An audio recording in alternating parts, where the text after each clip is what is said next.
মহামান্য আদালত, কাঠগড়ায় দাঁড়িয়ে থাকা এই ফাজিল লেবু সারা বছর সস্তা থাকে, কিন্তু রমজান আসলেই হঠাৎ করে এর দাম আকাশে উঠে যায়। মহামান্য, বিশ্বাস করুন, আমার কোনো দোষ নাই। বাংলাদেশে বাজারে শুধু সিন্ডিকেট আর সিন্ডিকেট।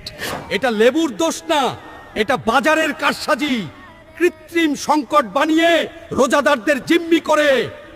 Order, order! রমজানে লেবুর দামে কারসাজি করলে কঠোর ব্যবস্থা নেওয়া হবে। মহামান্য, আজই গুদাম তল্লাশি, আজই স্টক চেক, কারসাজির শিকড় নাড়াতে হবে। আমার কোনো দোষ নাই, আপনি যারা দাম বাড়ায় তাদের ধরেন। Order, order! আমি আজকেই বাজার কমিটির সাথে মিটিং এ বসবো, সকল সিন্ডিকেট ভেঙে দিব। এই দেশে কোনো সিন্ডিকেট থাকতে দিব না। প্রিয় দর্শক, আপনাদের এলাকায় কিসের দাম বেশি কমেন্টে জানান। এবার রোজায় আপনাদের একটু শান্তিতে রাখতে চাই।